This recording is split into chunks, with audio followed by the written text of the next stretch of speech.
480 হেক্টরের উপরে মূলত এই ইকো পার্কটা করা, যেটা মমতা ব্যানার্জি 2011 সালে ওপেন করেন জনসাধারণের জন্য।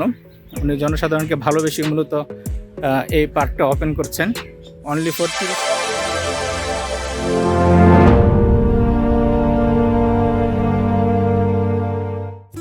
আসসালামু আলাইকুম, যে যেখান থেকে আমাকে দেখছেন আশা করি আপনারা অনেক অনেক ভালো আছেন। আবারও চলে আসলাম নতুন একটা ভিডিওতে। আমার নতুন ভিডিওতে আপনাদেরকে স্বাগতম। তো থাম্বনেল থেকে বুঝতেই পারছেন আজকের ভিডিওটা আমার কলকাতা ইকো পার্কে নিয়ে। তো আমি চলে আসলাম ইকো পার্কে। মূলত আমার গাড়িটা রাখছিলাম উল্টা পাশে, গাড়ি পার্কিং করে মূলত আন্ডারগ্রাউন্ডের রাস্তা দিয়ে আমি ইকো পার্কে গেটে চলে আসলাম।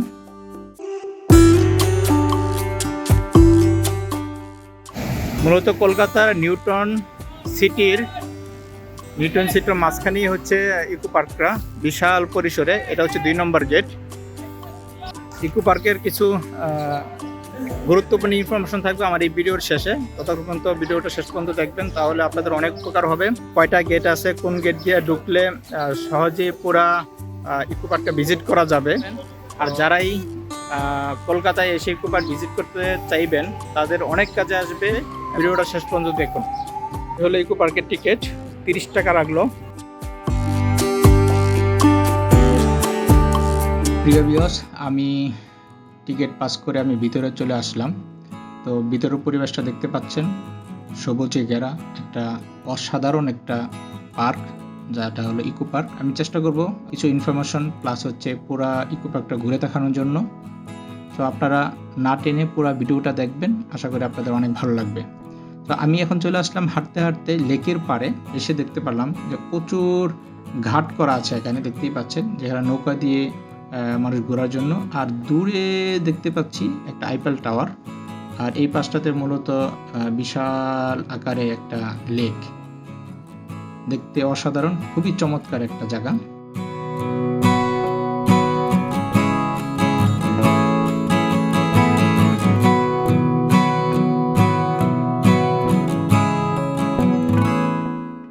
দেন আমি হাঁটতে শুরু করলাম। মূলত ইকো পার্কের 3টা করে রাস্তা দেওয়া, একটা হলো লেকের পাড়ের রাস্তা, আরেকটা হলো মাঝখান, আর পাশ দিয়ে আরেকটা রাস্তা চলে গেছে। তো আমি মাঝখানের রাস্তাটি দিয়ে যাচ্ছি।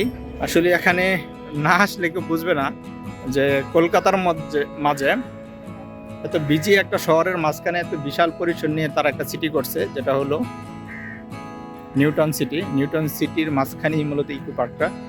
দেন আমি হাঁটতে হাঁটতে চলে আসলাম একটা জোনে। দেখতেই পাচ্ছেন এখানে অনেক প্রকারের খাবারের আয়োজন আছে এবং ড্রিঙ্কসের আইটেম আছে, এখানে দোকান আছে। তো এখান থেকে যারা হাঁটতে হাঁটতে ক্লান্ত হয়ে যাবেন, এখান থেকে ড্রিঙ্কস খেতে পারবেন এবং বিভিন্ন ধরনের ভারী খাবারও আছে, সেই খাবারগুলো খেতে পারবেন।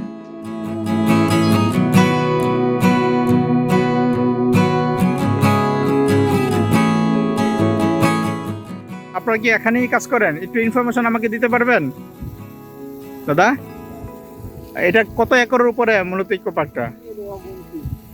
অগুন্তি? সারাদিন? আচ্ছা, আমি যে জায়গাটা আছি, আমি যদি ঘুরে আবার কি এই পাশে আসতে পুরোটা দেখতে হলে? আচ্ছা আচ্ছা, এই পাশটাতে কি আছে? 1500 বিঘা।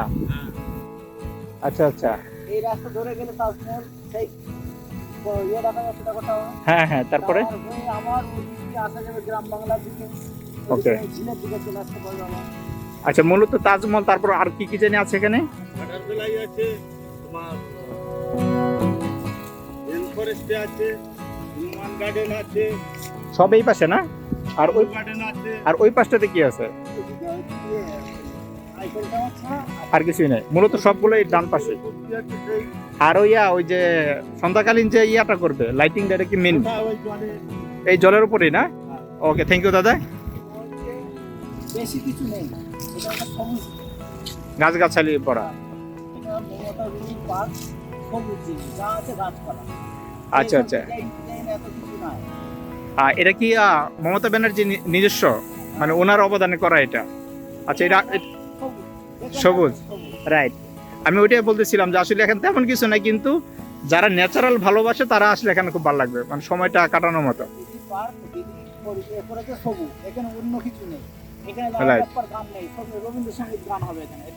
সন্ধ্যাকালীন সময়।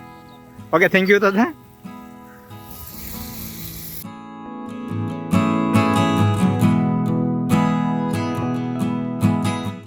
তিনটা রাস্তা এখানে, যেটা শুরুতেই বললাম। আমি মাঝখানে রাস্তা দিয়ে যাচ্ছি। তো দুই পাশ দিয়ে দেখতে পাচ্ছেন বিশাল চড়া চড়া জায়গা, যেগুলো শুধু সবুজে ভরা।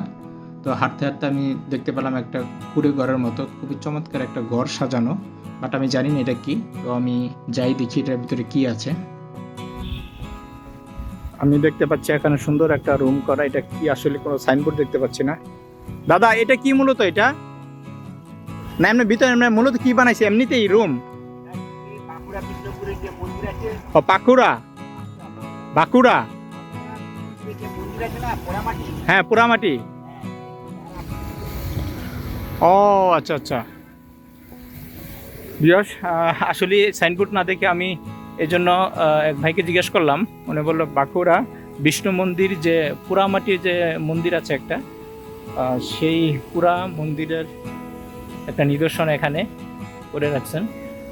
আর আরও অনেক কিছু আছে এখানে, যেটা হলো তাজমহল। তারপর আরও বেশ কিছু নিদর্শন আছে, যেগুলো আমি হেঁটে হেঁটে দেখাচ্ছি।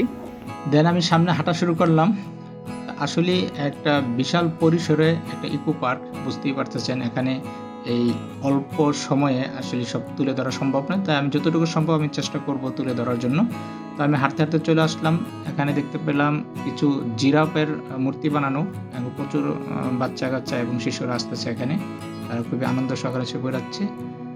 দেন আমি হাঁটতে আরেকটা জায়গায় চলে আসলাম, যেটা হলো মিস গার্ডেন।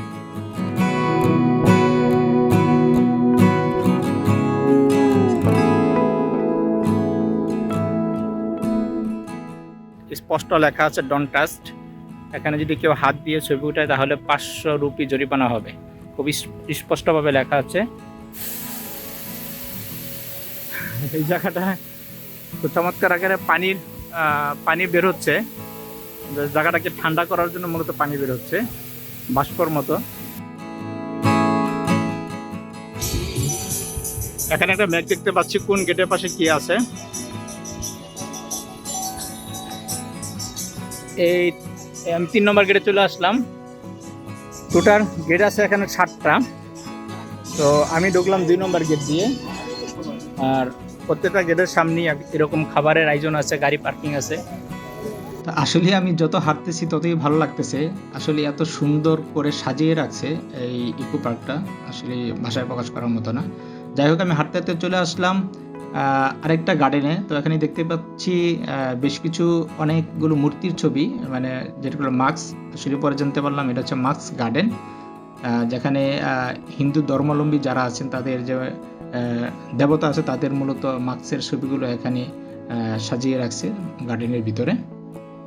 তো আমি সামনে যেতে যাচ্ছি, আমি সামনে যাচ্ছি এখন।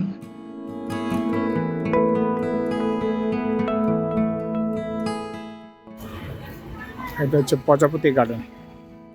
দেন আমি হাঁটতে হাঁটতে প্রজাপতি গার্ডেনের সামনে চলে আসলাম।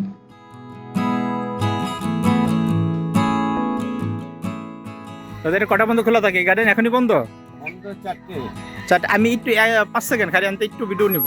কোন জায়গায়? এই জায়গায় দাঁড়ায় ভিতর সাইডটা আর কি। একটু থ্যাংক ইউ। সরি ভিউয়ার্স, আমি আসলে ভিতরে ঢুকতে পারতেছি না। প্রজাপতির গার্ডেনটা মূলত 4টায় বন্ধ হয়ে যায়, সেটা আমার জানা ছিল না।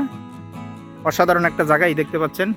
আমাকে সিকিউরিটি দাদা একটু সুযোগ করে দেওয়াতে আমি ভিতরে একটু ভিডিও করতে পারলাম। খুবই কষ্ট লাগলো, এত কষ্ট করে আসলাম কিন্তু প্রজাপতি গার্ডেনটা ভিজিট করতে পারলাম না ভিতরে।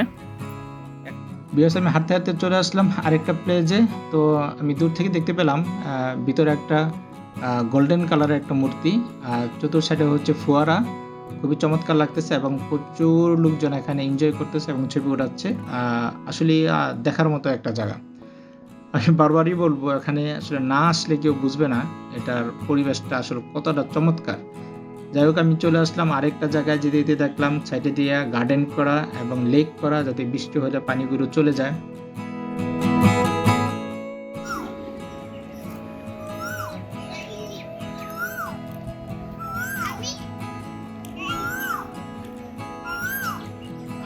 খুবই ভালো লাগছে আমার। আসলে এই গার্ডেনের ভিতরে কোকিলের ডাক, আশা করি আপনাদের খারাপ লাগেনি, আপনাদের অনেক ভালো লাগছে। দেন আমি হাঁটতে হাঁটতে আরেকটা জায়গায় চলে আসলাম, নকশিকাতা একটা দোকান দেখতে পেলাম। ভিতরে মূলত নকশিকাতার পাঞ্জাবি এবং মেয়েদের যে জামা কাপড়গুলো আছে খুবই চমৎকার এবং একদম পিওর যে নকশিকাতা সেটি আমি দেখতে পেলাম এখানে, বাঙালি ঐতিহ্য যেটা।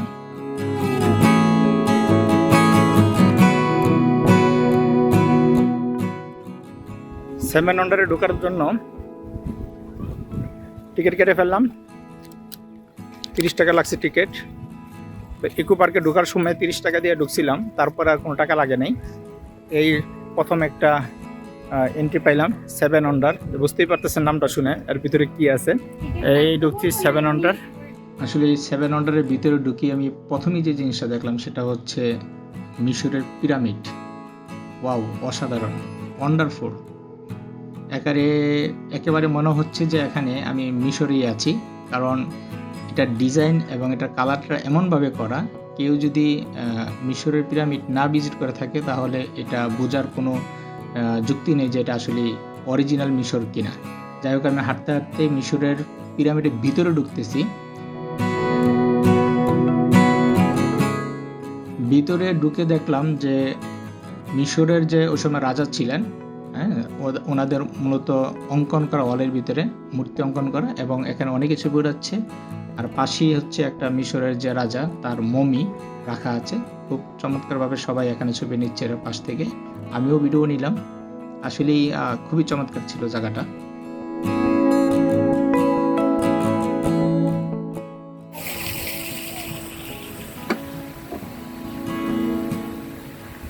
মিশরের পিরামিড থেকে আমি বের হয়ে চলে আসলাম লালকেল্লাতে। পেট্রা জর্দান প্লেসের নাম।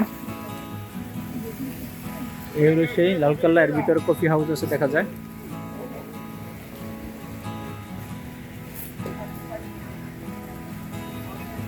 কৃত্রিমভাবে বানানো। ভিউয়ার্স, আমি পেট্রা জর্দানের ভিতরে যাচ্ছি, যেটা আসলে লালকেল্লা, লাল পাথরের যেটা।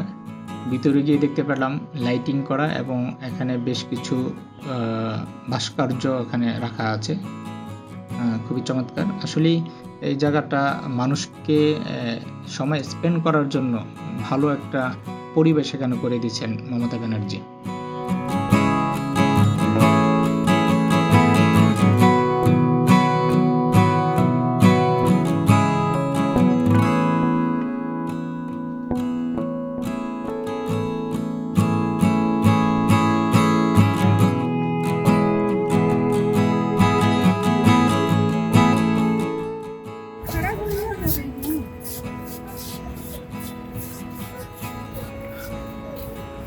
আন্ডার 7-এর মাঝে একটা দৃশ্য, যেটা হলো যিশু খ্রিস্টের মূর্তি। ভিউয়ার্স, আমি চলে আসলাম এখন ইস্টার্ন আইসল্যান্ডে, যেটা হলো পিছনের স্টোনগুলি দেখতে পাচ্ছেন, যেটা হলো মোয়াই স্টোন, ইস্টার্ন আইসল্যান্ডে অবস্থিত। আমি ওখানে চলে আসলাম। এই পাশে দেখতে পাচ্ছেন মোয়াই স্টোন, যেটা ওল্ডের 7 ওল্ডের একটা মোয়াই স্টোন এখানে দেখতে পাচ্ছেন। এগুলো আসলে অরিজিনাল না, এগুলো হচ্ছে কি কৃত্রিম আকারে বানানো। তারপরও এই ইকো পার্কে না আসলে আমি এই দৃশ্যটা দেখতে পারতাম না। খুবই চমৎকার, যেটা হলো ইস্টার্ন আইসল্যান্ডে অবস্থিত মোয়াই স্টোন। ওয়াও, আমি চলে আসলাম সে কাঙ্ক্ষিত জায়গা, যেটা হলো তাজমহল। খুবই চমৎকার, এবং আমি ইতিপূর্বে ছবিতে দেখেছি, আসলে কখনো তাজমহলে যাওয়া হয়নি। তো আমি এই ইকো পার্কে এসে দেখতে পেলাম তাজমহলের যে কালার এবং এখানের সামনের যে লুকটা, খুবই ফ্যান্টাস্টিক একটা লুক।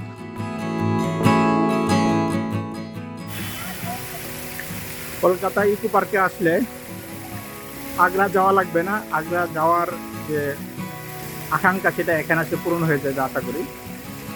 এত চমৎকার ভাবে একদম সেম সেই ডিজাইন করে এখানে এই আগ্রা তাজমহলটা বানানো হয়েছে।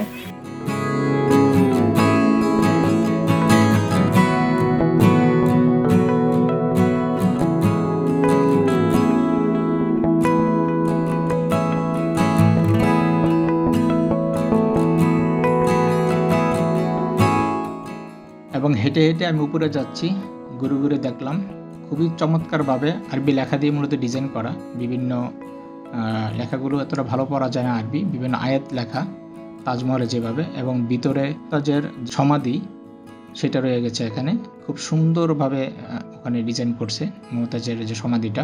দেন আমি ওখান থেকে বের হয়ে আমি চলে আসলাম চায়না প্রাচীর, যেটা হলো আমরা জানি চায়না প্রাচীরটা হচ্ছে সারা ওয়ার্ল্ডের 7 ওয়ান্ডার মধ্যে একটা, যেখান থেকে মূলত চায়নাকে রক্ষা করার জন্য যে প্রাচীরটা বানানো হয়েছিল সে প্রাচীরটা মূলত এখানে।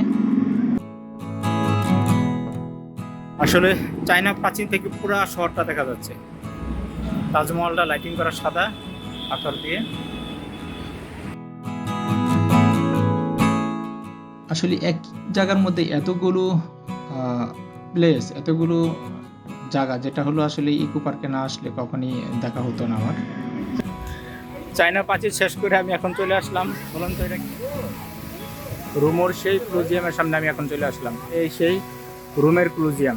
আসলে রুমের ক্লুজিয়ামের ভিতরে আমি যাচ্ছি। আপনারা প্রত্যেকেই জানেন এটার ইতিহাস, যে রুমের ক্লুজিয়ামটা হচ্ছে যখন রোম সাম্রাজ্য ছিল তখন যারা বন্দী ছিল আসামি, তাদেরকে একজনের সাথে একজনের যুদ্ধ বাজায় দিত এবং মারামারি করে যে মারা যেত, এগুলো ওই সময় যারা শাসক ছিল তারা এগুলো দেখে খুব আনন্দ ফিল করত।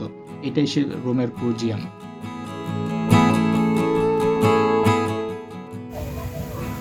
রোমের ক্লুজিয়াম এটা।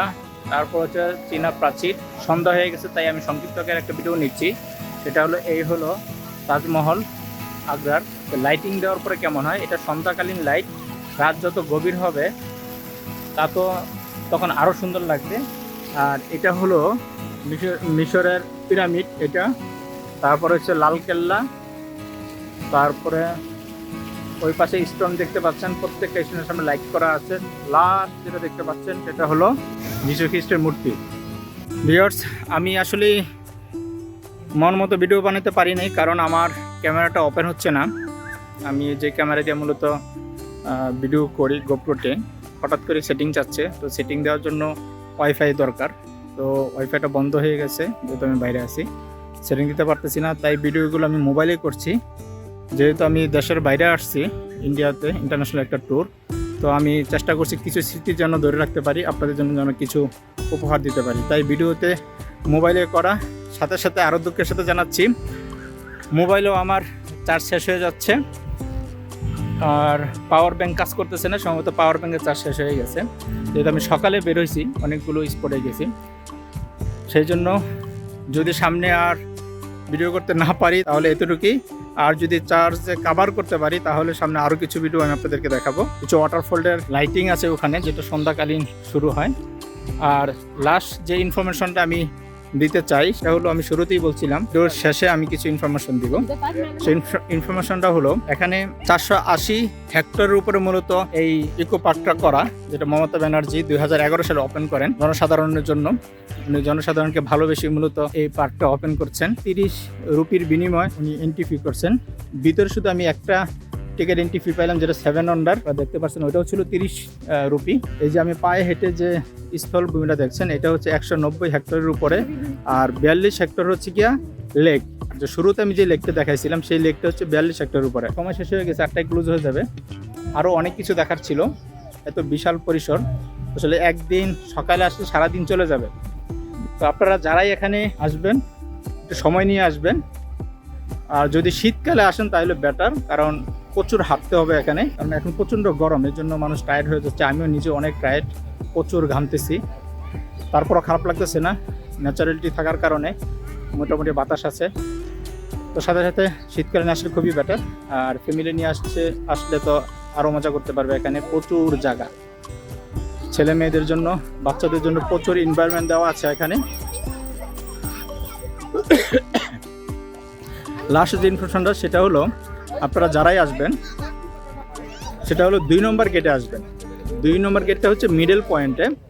2 নম্বর গেটে ঢোকার পরে হাতের ডান পাশে মূলত যতগুলো স্পট আছে, যেমন 7 ওয়ান্ডার বললাম, তারপর আমি যে লেকের সাইডটা দেখালাম, আর বাম পাশে অনলি শুধু আইফেল টাওয়ারটা আছে, বাম পাশে অনলি, আর কিছু নেই, শুধু বাগান আর বাগান, গার্ডেন। তো যারাই আসবেন আপনারা 2 নম্বর গেটে যদি দাঁড়ান তাহলে 2 পাশে ঘুরে মজা পাওয়া যাবে। আর যদি অন্য পাশে দাঁড়ান তাহলে হাঁটতে হবে বেশি, ঘুরতে হবে বেশি। আর যদি গাড়ি নিয়ে আসেন তাহলে তো ভালো, গাড়ি যদি বলেন যে গেটে চলে আসতে, গাড়ি চলে আসতে পারবে। তো এতটুকু ছিল ইনফরমেশন। তো আমার ভিডিওটা যদি আপনাদের ভালো লাগে তো অবশ্যই আমার চ্যানেলটাকে সাবস্ক্রাইব করে আমাকে সাথে রাখবেন। আর যারা ইতিপূর্বে অলরেডি আমার চ্যানেলটাকে সাবস্ক্রাইব করেছেন সকলকে আবারও ধন্যবাদ জানাচ্ছি। কলকাতা আসলে অবশ্যই ইকো পার্ক ভিজিট করবেন, খুবই চমৎকার একটা জায়গা, খুবই চমৎকার। আমার কাছে খুবই ভালো লাগছে, অলরেড এতগুলো স্পেস দেখার সুযোগ হয়েছে যেটা অন্য কোথাও আমি দেখি নাই। ইকো পার্কটা মূলত খোলা হয় সকাল 10টা থেকে, আর বন্ধ হয় টিকিট দেয় 8টা পর্যন্ত, আর লাস্ট ক্লোজ হয়ে যায় 8:30 পর্যন্ত। তো আপনারা যারাই আসবেন এই টাইমটাকে ফলো করে আসবেন। তো বাই বাই, আল্লাহ হাফেজ, আসসালামু আলাইকুম।